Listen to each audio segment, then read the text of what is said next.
This review is a bit of preaching to the choir because the Tin T2s are widely regarded as one of the best value IMs out there. Regardless, it doesn't hurt adding someone else's opinion into the mix. So TLDW. This is a neutral, a bit bright pair of IMs that has broken value, especially when bought on sale. For testing, I use the Koni foam tips, which is best in comfort, and all testing was done through my various sources. These are quite easy to drive. They are not too sensitive or insensitive. My DX3 Pro can drive these perfectly. Same thing with my Fio E10K and my Galaxy S8 Plus. They create a bit of noise when driving these, but on the go, that noise does not disturb me. Now, the monitors themselves are made of metal, but it has a pretty weird shape. Let's see if I can get the cables out. Looking at these, most would not think that this is something that you can shove into your ears. But it is an IM. These can cause some slight discomfort when worn to sleep. I prefer my monitors to kind of fill my ears. So that's why I like the fit of the ZSN Pro a teeny tiny bit better than these. Thing is, in bed, I use my 650s anyways.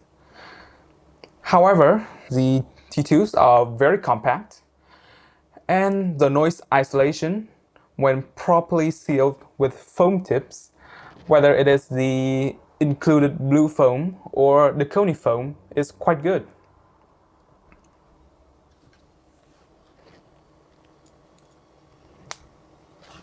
Next, let's talk about the cable. The cable is pretty nice.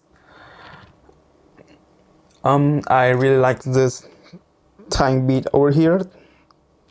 But the cable, even after a few months, maybe not a few months, more than a month of using, the cable is still not fully straightened out. There's still some kinks here and there, but it's fine. And right, let's look at the jack over here. The jack is straight, the way I like it. Originally, this part is gold plated, but over the month, the plating has worn off and now it just have a silver color. I do like the pattern on the jack, and the jack itself is pretty sturdy, so I don't think that I'll have any problems here. One of the selling points of the Tin T2s is their neutrality, as in it is actually flat.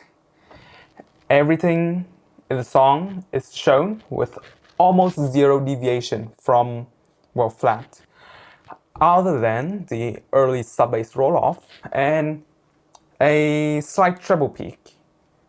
And I'll talk about these in detail later.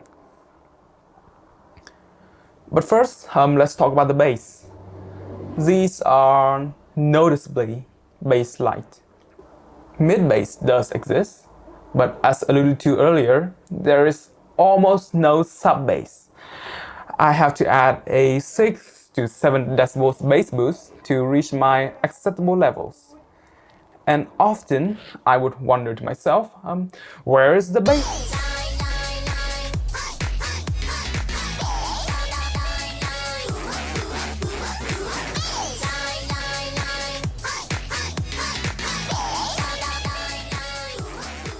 Get it? Okay, I'll stop. For example, in the masterpiece that I have just made you listen with a roll-off under 770 Hz, the clubhouse bassline is gone. It's non-existent. And honestly, I feel sorry for the song, the artist, and myself for doing that. I have no complaints regarding the speed and decay, however. Next up, The mids, they're like the saving grace of these IMs. The mids are dead flat. I mean, not dead, it's just really flat, neutral. And they just work well on almost everything. The mids are extremely neutral and realistic, timbre-wise. And that's it. I don't have any complaints about the mids. It's just that good. These are the best mids I've heard in an IEM. But then I haven't really owned many IEMs. Next up is the treble, which I have a lot to talk about. Here the treble is very present, yet there is almost no harshness. However, while I absolutely enjoy the grain, quality and airiness of the treble on tracks with V-shape mastering, for example, a lot of stuff from Camellia, one of my favorite artists, I find the 4 to 5 kHz range to be a bit overwhelming. And that's where most of the treble energy resides. The treble that you can really hear. However, EQ can easily fix this peak. I just have to tone that down by around 2 to 3 decibels. The thing is, this peak doesn't mean that the sound signature is wrong. Other than that, the treble is on point. I don't really see any problems with the technicalities. Oh, one potential problem with the treble is that it can reveal bad compression. Low quality, lossy files tend to have distortion and noise. And the distortion and noise is very apparent at high frequencies, which is the treble. And these will easily reveal the distortion and ruin your songs. For better or for worse, I cannot listen to SoundCloud on these. Well, it depends on the track. And so overall, the speed and decay is pretty good. And coupled with that slightly brighter than neutral treble, the IMs have details for days. But there's a slight congestion. I cannot really understand why. It might have something to do with the attack. Soundstage is intimate. These are not super wide or tiny.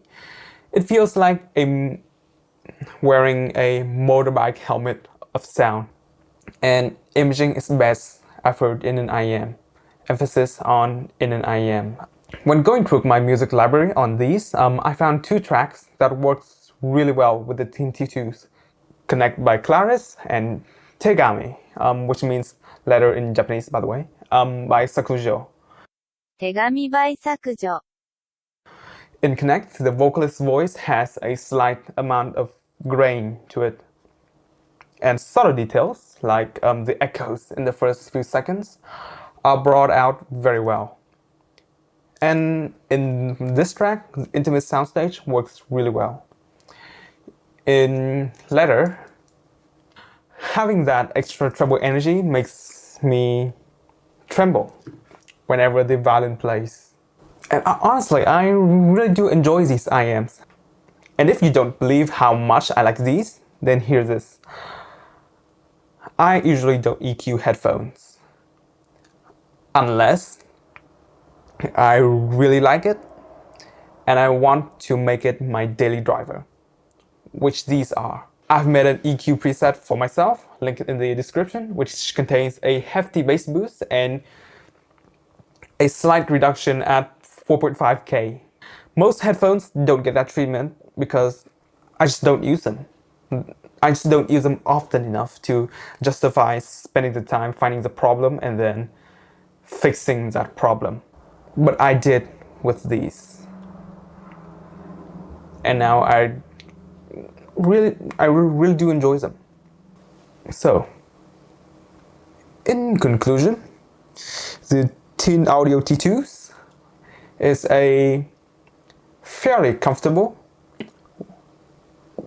quite well built, neutral pair of IMs that does technicalities quite well. And the price is cheap. If you time it right you can get this, well, I got these on AliExpress for less than $3. And you can do that as well if you know how to time and find the deals. And honestly, these are the best IMs that I've heard, at least for now. And that can be a problem because now these are my benchmark. And when you're reviewing your benchmark, it's obviously harder to be perfectly critical and find the problems. And because, this is the best, this is the bar. That's why it's the bar, because I can't find any problems. Because I haven't found anything better than these for now. And honestly, that's what might have happened here. This is just way past my knowledge about IEMs and the skill of me in my years. But for now, this is my daily driver IEMs. And I'll keep enjoying it, hopefully for a long time.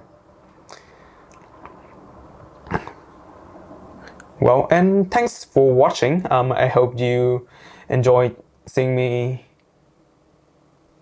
well, not me, seeing my hands and hearing my rambles about a pair of in-ears. All songs that I have referenced to are in the description, including the Parametric EQ preset like I have mentioned before, and see you next time.